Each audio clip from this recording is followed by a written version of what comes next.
Good day po sa inyong lahat. So welcome na naman sa another episode ng ating vlog na kung saan ang topic po natin for today ay tungkol sa katanungan ng ating editor.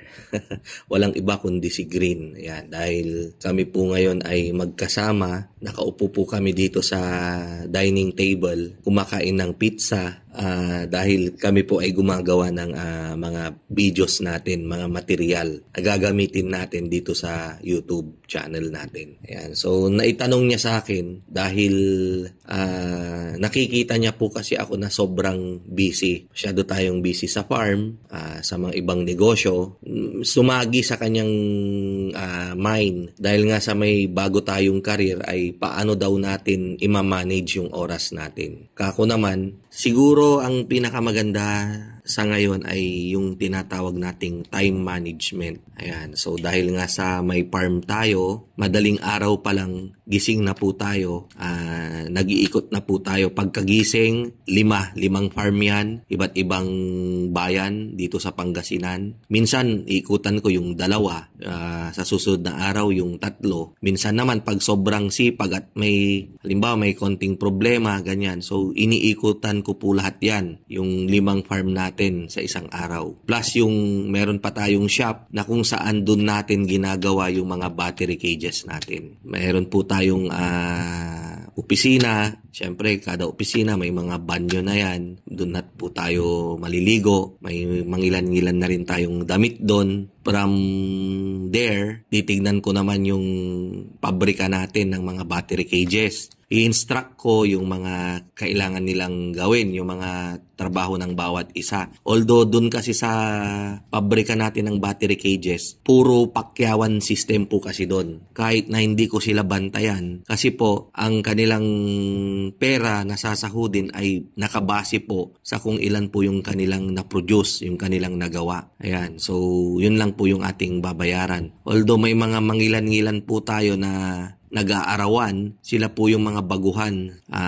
Sila po ay arawan muna habang sila ay nagpa-practice kung paano mag-spot weld ng ating mga alambre. And then kalaunan kapag okay na po sila, ay namamakyaw na po sila dahil mas malaki po yung kanilang iti-take home. So, ganun po yung sistema natin. Ang gagawin lang naman po natin dun sa shop ay ikakamada natin yung mga ibang deliveries, kung sino yung uunahin, kung saan pupunta, ganyan. Imo-monitor natin yung mga ibang pyesa, yung mga waterer, yung mga feeder, yung mga malilit na connector, yung mga alambre natin, ganyan. So, ganun po yung trabaho ko. And then sa restaurant naman, meron na po tayong nagmamanage. Namamasyal din po tayo doon. Papasok tayo sa kusina kung maayos ba, ganyan. Titignan natin yung mga empleyado. Tapos sa fish pan naman, may tagapakain din.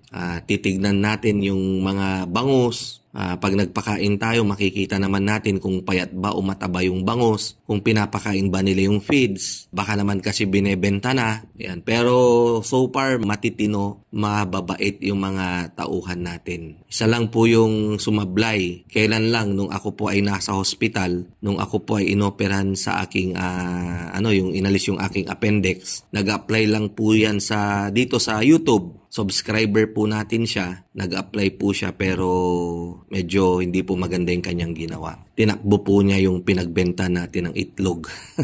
Sayang. Anyway, siguro sa susunod nating vlog, ikwekwento natin kung paano nga ba nangyari yung ganon. And then, kung ano yung panghihinayangan niya kapag napanood niya yung ating kwento. Sayang siya, sayang.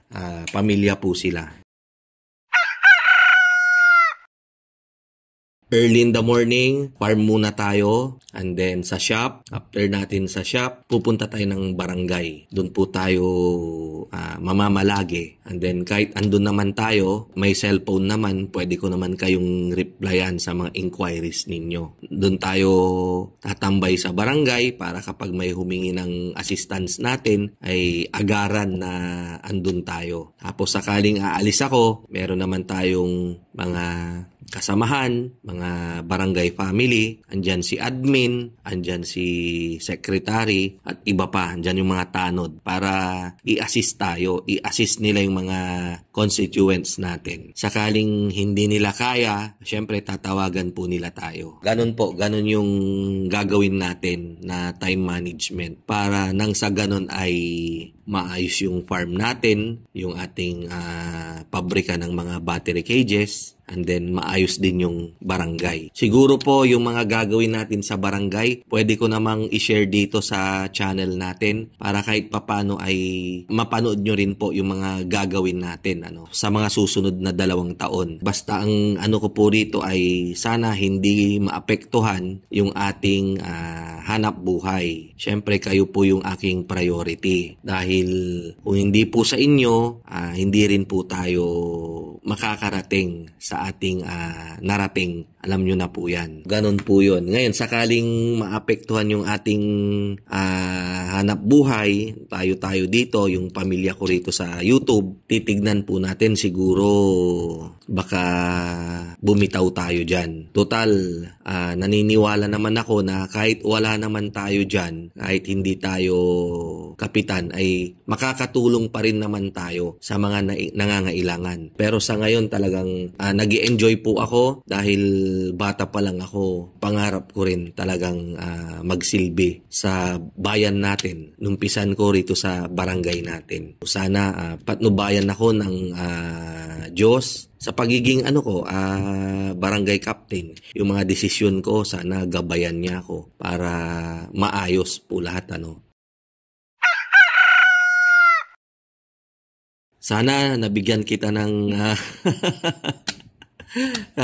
napaliwanagan kita ng maayos, Green. Ayan. And then si Green, i-appoint ko rin siya na siya yung ating magiging barangay clerk. Ayan. So, abangan nyo po yan. May mga incoming activities po tayo, mga projects sa barangay. Meron po tayong pasesemento na manggagaling kukunin natin sa sarili nating bulsa. Papakita natin sa kanila na kahit papano kaya naman nating gumawa ng mga project na yan na hindi pa tayo aasa sa pondo ng barangay. Lalo patapos na yung taon, so malamang nagamit na nila yung mga pondo sa taong ito. Kaya next year pa tayo magkakaroon ulit ng panibagong pondo. So gagamitin muna natin yung ating konting pera para dun sa mga project na yan. Once again, maraming salamat po. Kita-kita po ulit tayo sa mga susunod nating vlog.